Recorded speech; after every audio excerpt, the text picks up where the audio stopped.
He arrived as an associate rabbi of Temple Beth in 2018 and assisted Rabbi Greg Marks, a beloved friend of St. Thomas, for 6 years. And when Rabbi Marks retired, Rabbi Bonder was called by the congregation to serve as senior rabbi.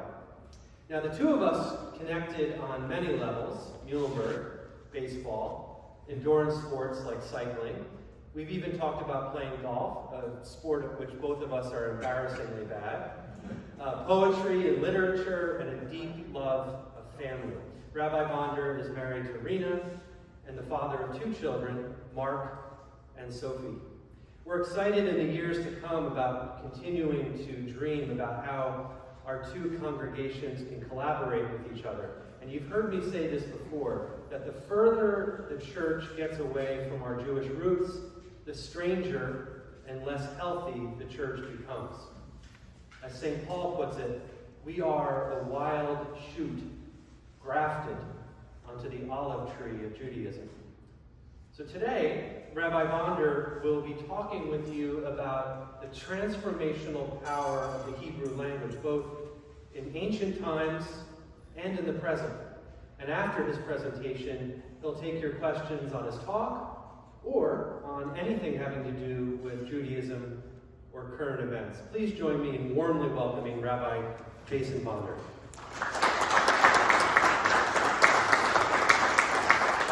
Thank you, Father. Thank you, everyone. It's great to be here with you, and I'm really just very excited, especially because, as you know, I think there are maybe like 1 or 2 articles out there about the Jewish people these days. It's not.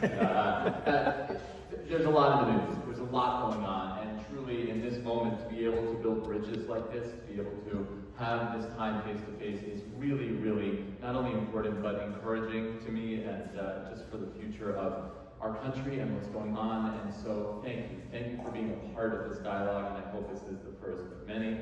And I hope that we can continue to learn from one another. Really grateful to be here. So, like Father Dave said, certainly I'll give you a little presentation this morning, but certainly when we talked about this, already things were going on in the world, but truly, I want to say at the outset, there's no question that's off limits. I'll tell you one quick story. In rabbinical school, I taught at Gratz College. I taught high schoolers and a class on the Hebrew Bible.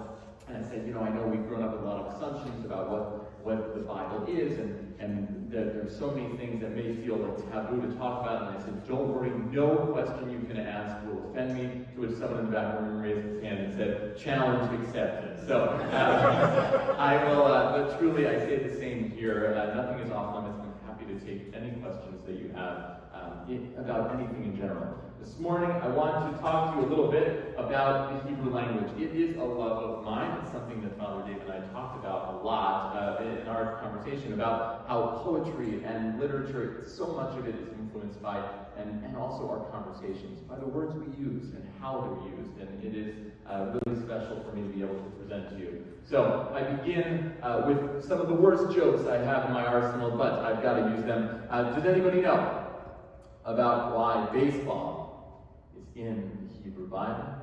In the big inning. Because it all starts in the big inning. That's exactly right.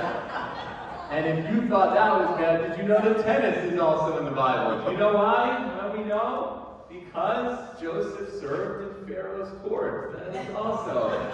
Take that home to your friends and family. Good night, everyone. Don't forget to tip your waiters. Okay. So, truly, while that is a lot of fun, it does drill down into something a little bit deeper. Is that actually wordplay is something that we don't just use today, and not something that we get to joke about because of translations of the Bible, but actually the Bible itself constantly plays with words. And for me, so I had the privilege of, just a little bit more, and thank you for the wonderful introduction. I grew up going to Jewish day school. I had the privilege of learning both in Hebrew and in English through 8th grade. And so having that association with the Hebrew language is something that's always been a love of mine.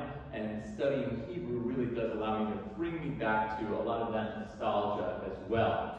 So the first thing that I want to share with you is a quote from Chaim Nachman Bialik. Basically, while he did a lot of serious work, he also became kind of Dr. Seuss of modern Israel, because he wrote a lot of children's poetry. We'll come back to some of Bialik's work. He wrote a lot of children's poetry, knowing full well that if he was going to create and help to create a brand new modern version of Hebrew, that it would be through the children that it would happen. So he wrote lots of nursery rhymes and fun things for kids. But his quote here, right, that reading the Bible in translation is like kissing your bride through a veil. It's basically saying that basically when you're reading it not in the original, there's something that's missed there. And that is at no fault of anyone at all. Even in Talmudic times, we see evidence that when the Torah scroll, when the 5 books of Moses were read in a synagogue, there was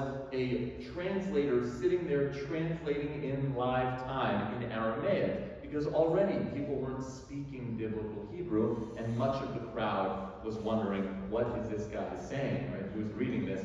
And so there was a translation there. That today is known as the Targum. That was actually eventually written down. There is an Aramaic translation of the text. But one of the things I want to show you with wordplay is this quote from Genesis here. Here's the line in the English. God heard the cry of the boy, and a messenger of God called to Hagar from heaven and said to her, "What troubles you, Hagar? Fear not, for God has heeded the cry of the boy where he is." I assume some of us may be familiar with this line, with the story of Hagar. Just to put it in context, Abraham is married to Sarah, and they are childless, and so Sarah eventually gives her handmaiden named Hagar, okay? And they have a child. Anybody know? Pop quiz. Anybody know who their child is together? Ishmael, exactly. And so I often say, right, we fight more with family than with friends sometimes, right? The Jewish people and the people who draw their lineage to Ishmael, the Muslim people, right, are often at odds with one another. It all stems back to this. But what I want to show you is the beauty of this language and what we might be missing if we're only reading it in English. It says here in the Hebrew, "Vayishma Elohim et kol hana'ar vayikra malach Elohim." The blue word right here, malach, is an angel, okay? An angel or a messenger of God. The Hebrew word is malach. What is the angel going to say? It says, we'll go back to the English here. The messenger of God called to Hagar from the heavens and said to her, "What troubles you?" In Hebrew, he said, "Vayomer la malach Hagar." So this angel is called a malach with an aleph. That's the first letter of the Hebrew alphabet right there. And what does he say to her? Malach. Basically, what's up with you? What's going on? But the word malach, it's the same. It sounds the same. And so the biblical writers are playing here with this idea that maybe all of us can be messengers. All of us have a role to play in carrying goodness into the world. We see here, and I'll get to the final one in a moment, back to Hagar in a moment. But we see here, after the angel asks this question, the angel has a message for Hagar. "Fear not, God has heeded the cry of the boy." Your beautiful answer to this term, right? Who is Hagar's child? It's Yishmael, as it's pronounced in the Hebrew.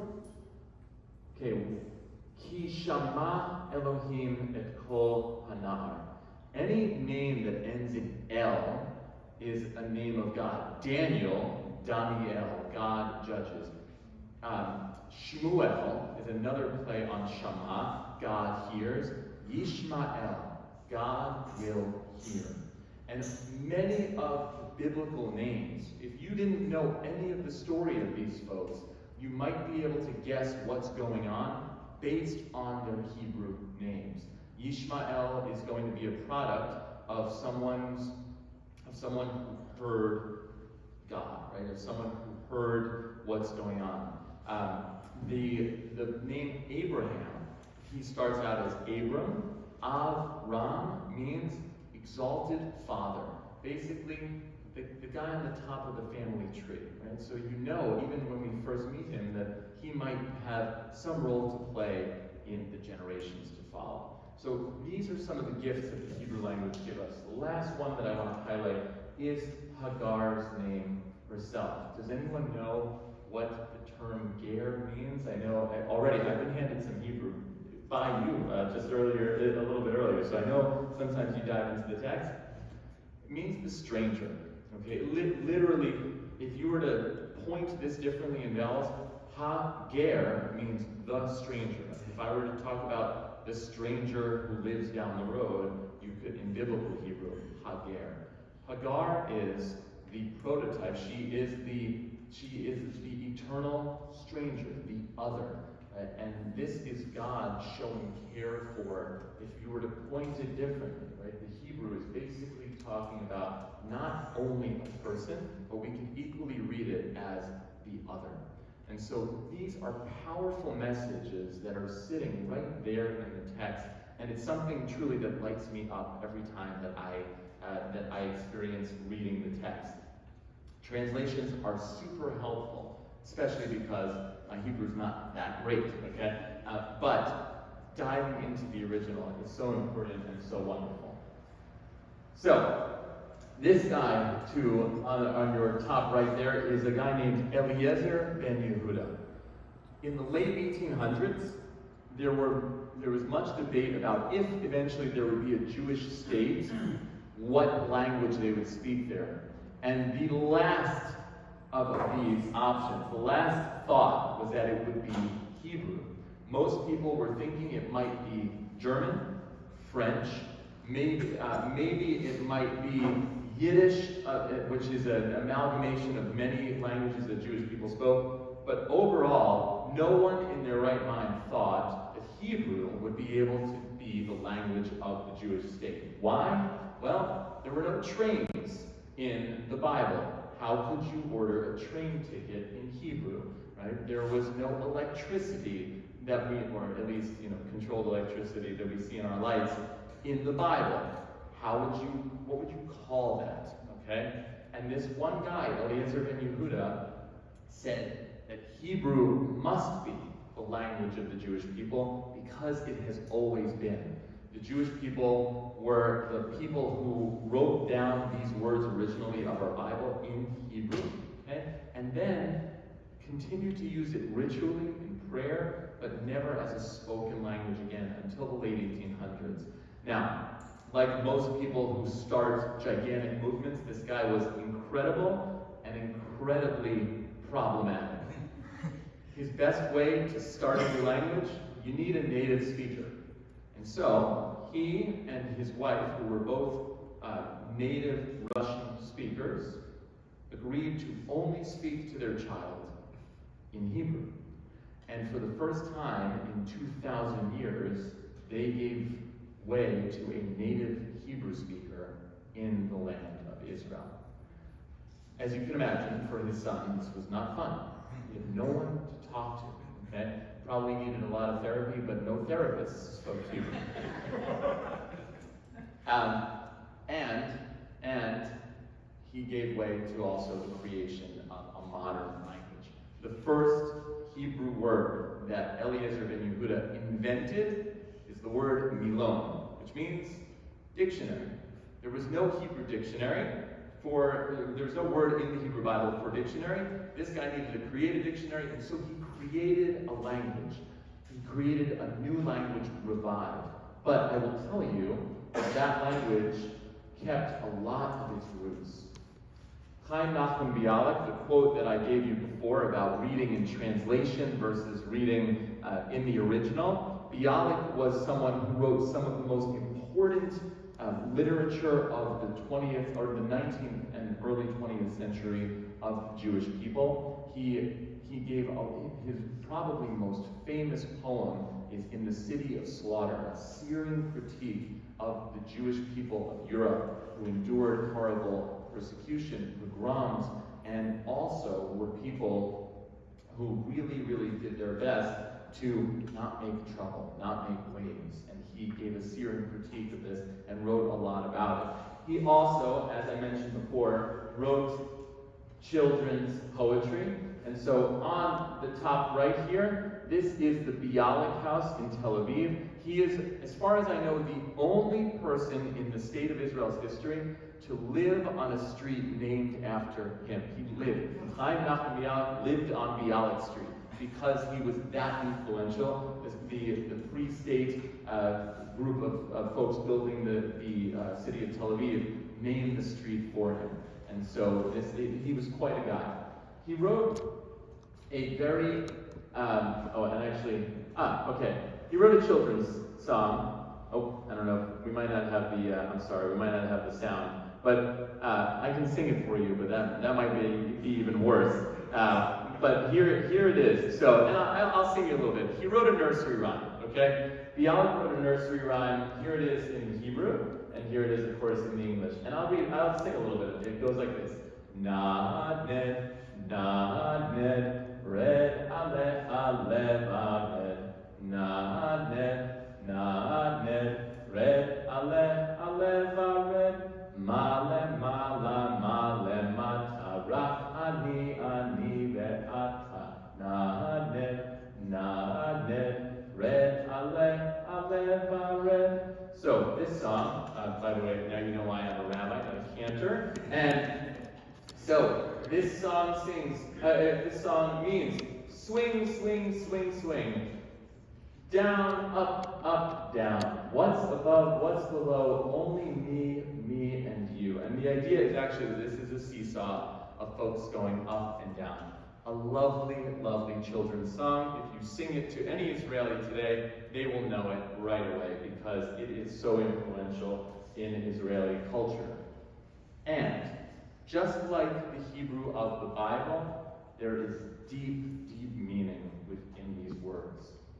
I introduce you to the Babylonian Talmud, which, in a quick nutshell, is the compendium of Jewish legends, laws, etc., that was compiled over about 800 years, starting in about the 1st century BC, all the way through the 8th century.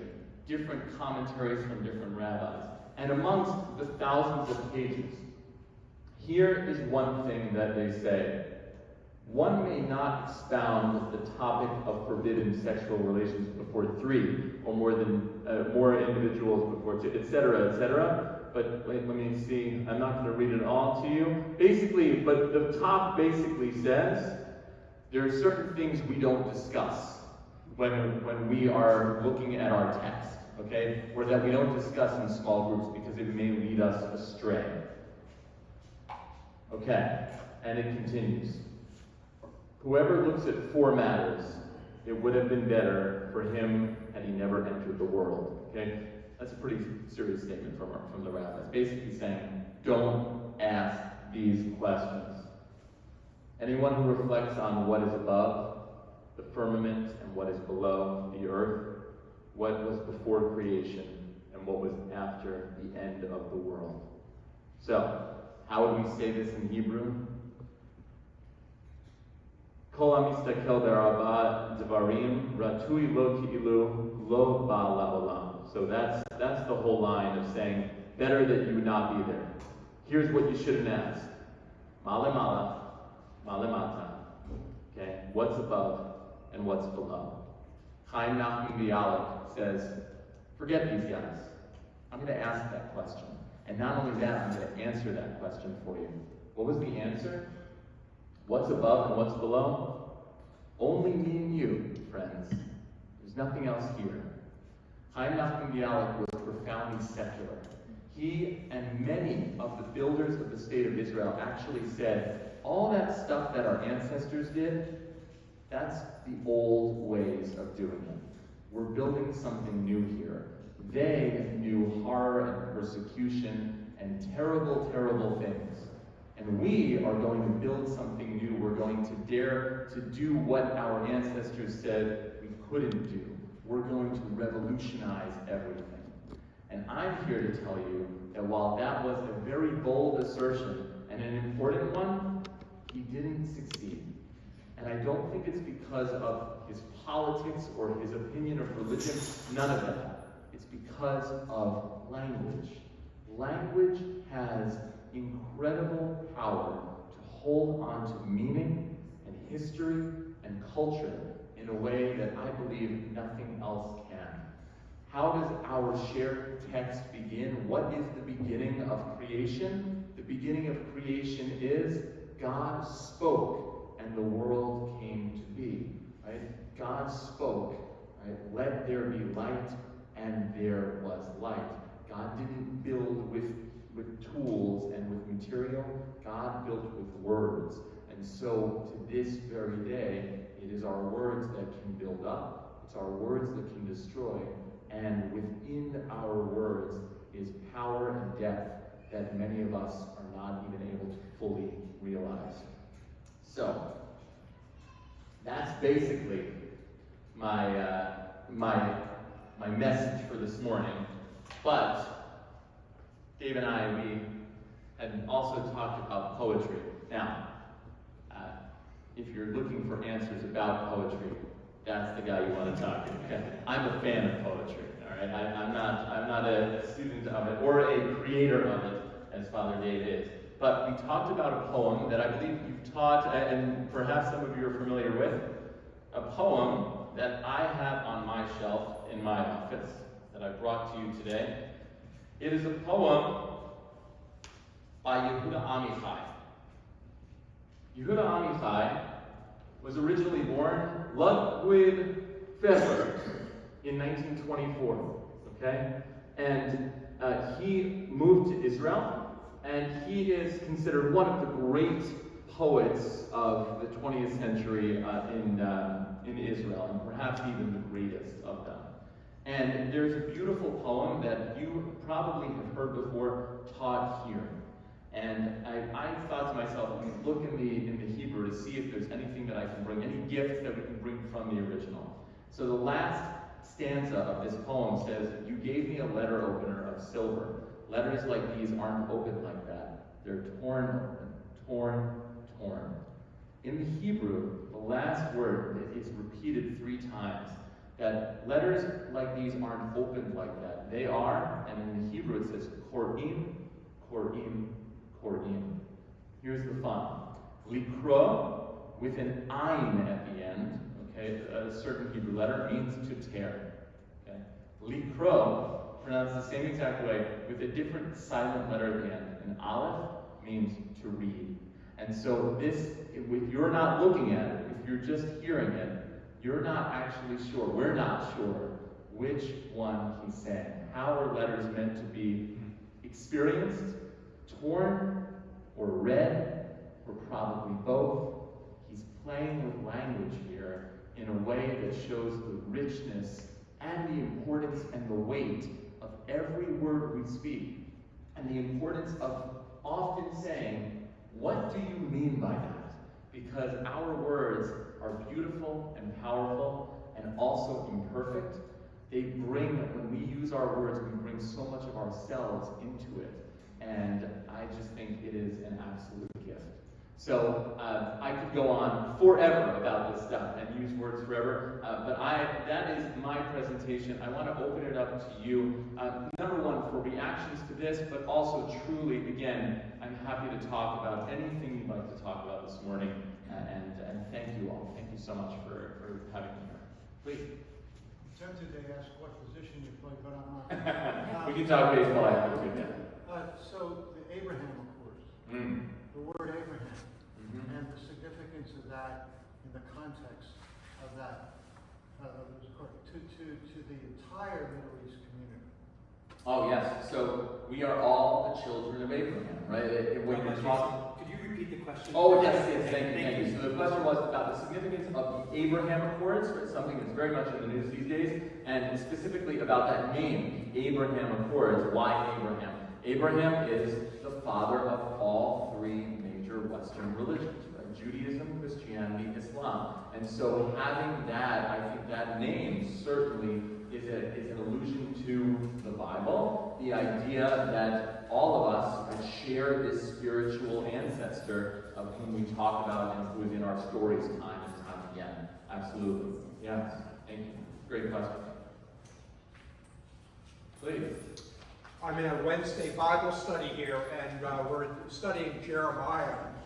11 o'clock on Wednesdays. It's a great group. Anybody have time? Come on down. It's wonderful. Anyway, Jeremiah 3, verse 14 and 15. In our New Revised Standard Version, it's all future tense. God's talking about the faithless children of Israel. It says, I will take you one day from a city and two from a family and will bring you to Zion. I will give you shepherds after my own heart, who will feed you with knowledge and understanding. Robert Alter, who has a translation of the Hebrew Bible that came out a few years ago and it was just wonderful. I highly recommend it. It's very fascinating. And lots of footnotes with background information. He has it all past tense. I've given you. They have shepherded you. And so I was thinking about time. And a little bit of I did is, we think of past, present, and future, but in the biblical Hebrew, it's more fulfilled than unfulfilled, or not so much past and present.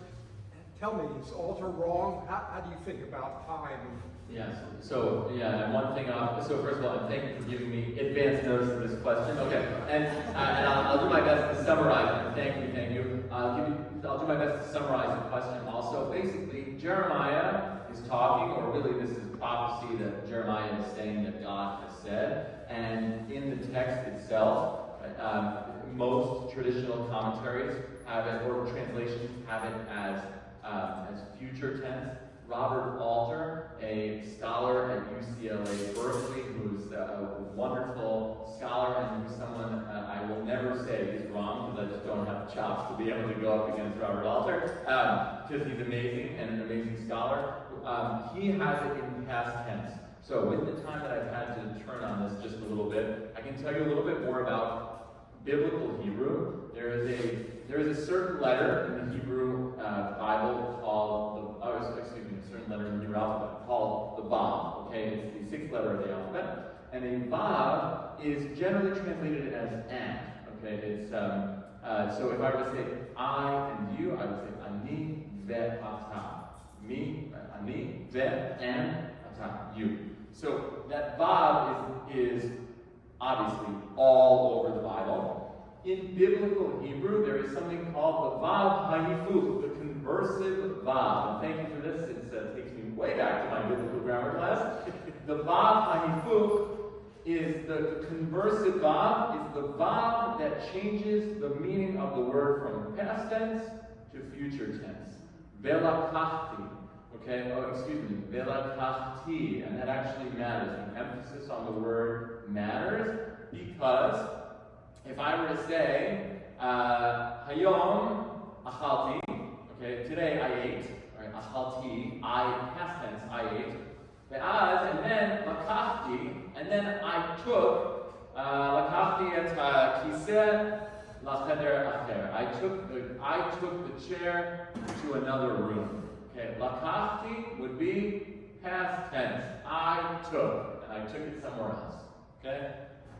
But in biblical Hebrew, if I were to put that Vav in front of it, velakachti, I shall take the chair, future tense. One day I shall take this chair to the other room so that I may sit and watch the baseball game, and I won't say which team I'm rooting for.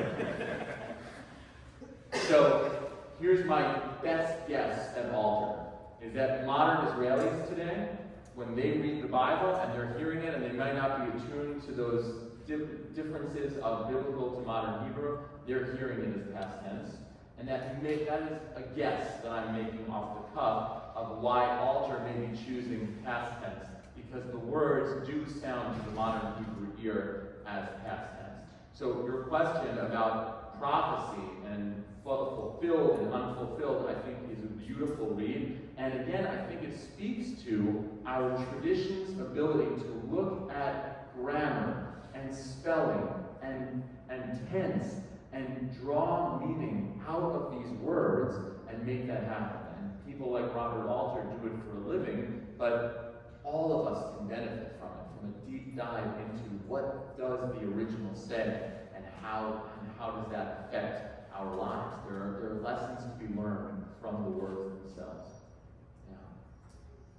Yeah. Yes. So, something that I found that I learned from something one day was that language is always changing, right?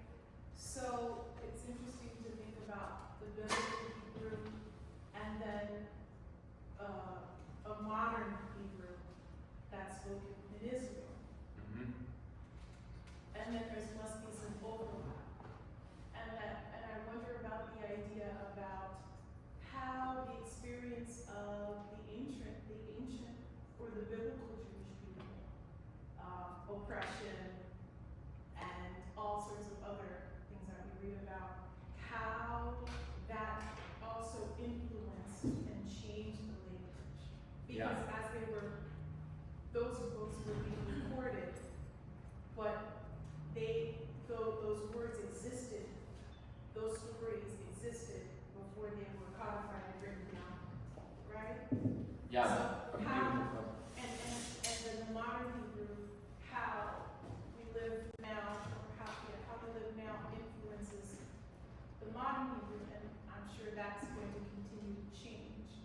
Absolutely, absolutely. It's a wonderful question. So the question, just to summarize it, is about how language changes. This is an ancient language from 3,000 years ago, originally written down. Much of it, actually, expanding on that point, much of these stories are finally written down in Babylonian exile, right? After the Jewish people are exiled from Jerusalem. And so how much of the language is carrying those burdens and those difficulties, and then watching the language evolve over time through, and even to add to this excellent point, there's biblical Hebrew, there's rabbinic Hebrew, the Hebrew that's being taught and during Talmudic times, and not necessarily even being used out in the street. I would say half or more of the Talmud is in Aramaic, because that's already being spoken, using the same letters as Hebrew, but basically a different language. And so it's evolved over time. It continued to be used throughout history in prayer, in ritual, matters of ritual and matters of religious discussion, and then once again brought to life of using it in the streets, right, starting in the late 1800s. So there's so much packed into it, and yes, so some examples of overlap. Electricity, like I mentioned, what modern Hebrew scholars did, or modern meaning the beginners, the champions of modern Hebrew, took the word from Ezekiel that means that is supposed to be some sort of glowing radiant light, chashmal, and use it for electricity. So that word is both ancient and new all at once. A dreidel, a common toy that's used by Jewish people during this holiday of Hanukkah, in Hebrew is called a sebivon, which basically, my best rough translation, a spinny thing, right? It's different, right? It's a different way of understanding language, because sometimes, right, in modern Hebrew, and there is still to this day the Academy for the Hebrew language. It's something that evolved in the 1800s because people had serious questions. I don't know what to call this thing, right? Whatever this thing is. And it always was meant to be something that was out in the streets. And so very, very fascinating is that today, I follow the Academy of Hebrew Language on Facebook, right? Like that, because they want to be out there where the people are. And people write in very serious questions about, what do I call this thing? Or what's the appropriate way to say this? And so it does. It will keep evolving. And I think your question is the point of this, that in all of our language, and I would say also in pastoral settings where clergy understand this, right? That what's being said is the tip of the iceberg, right? What's causing us to use the words we're using? Why are we choosing the words we're using? And oftentimes listening deeply to people, not only to what we're saying and trying to get across, but what the words are, can often be a key in helping us understand who we are, why we're speaking the way we're speaking, and what the best way forward is. All of that shows up in language. Meanwhile, if I were to tell you, as an aside, if I were to tell you that I'm following the Academy for the Hebrew language in Hebrew, I would say, ani okev. Okay? The verb la'akov is to follow. That may sound like Yaakov, which is the Hebrew word for Jacob. Why is he named Jacob? He followed his brother out of the womb, holding on to his brother's ankle. Jacob followed him out. And so what? So how do I say I follow you on Facebook? That was a decision that had to be made by the Hebrew Academy, the Academy for the Hebrew Language, and they said it is Yaakov, Jacob. They used Jacob's name to have that. So it's biblical, right? Even in modern language. Yes. Rabbi Jason, we had a story about Jacob today for our Old Testament reading. I've always wondered the significance of the injury to the hip. Can you expand on that from your perspective? What the meaning of that injury when Jacob is wrestling this messenger, this angelic visitor? Yeah, it's a beautiful question, and certainly, right? I often describe it to our little ones of like it was the most epic wrestling match ever, right? And I'll play a clip of the WWF, right? I'm like, it probably looks something like this. Off the cuff, I don't have an answer for why the hip. But what I do know is that at least the messages I take away is that our struggle, right, our struggle with God and understanding often leaves us injured. It hurts. It's not always fun. Right? And it is our job, though, to keep going forward and keep trying. And it's a good question. I'd love to go to the sources and look and see, what people say about why the hip versus other parts. Absolutely. Thank you. Please. I'm not a clergy person, but whenever I think about that story, I think about that too, but also it's kind of like, like pinch me. Did that really happen?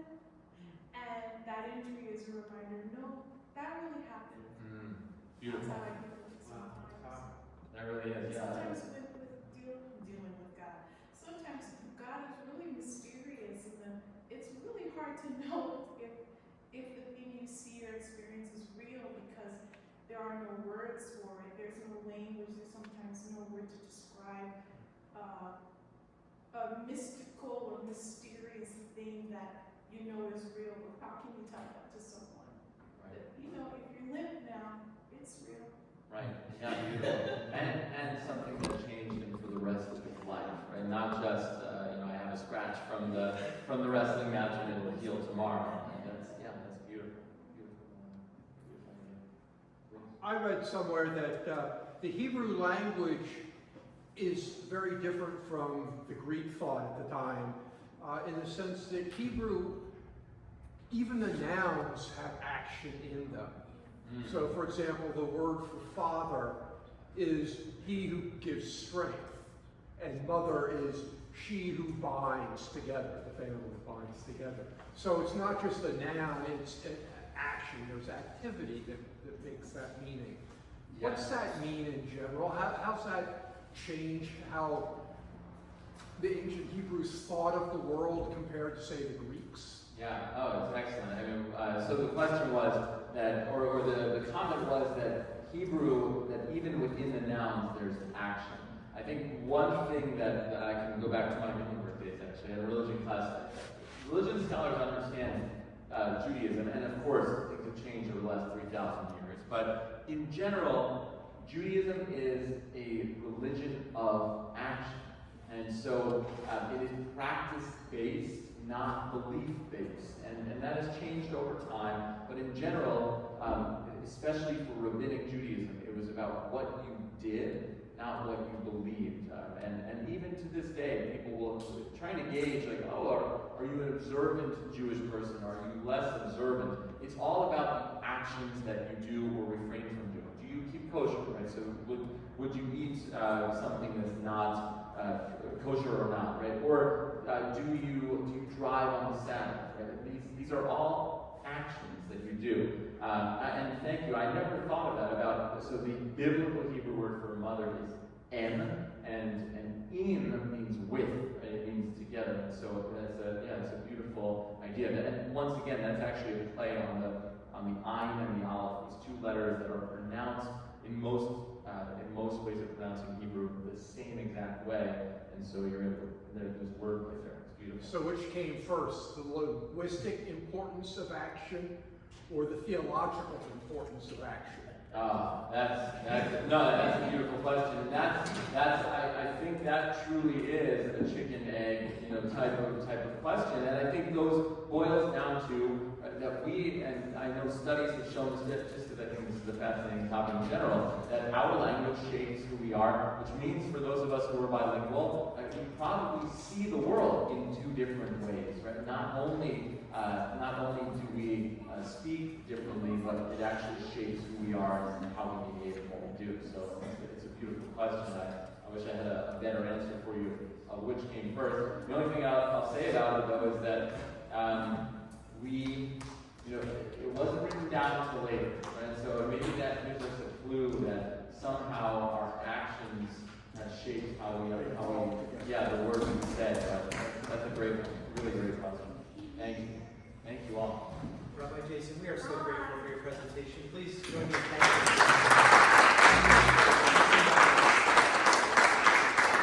Thank you so much for having me.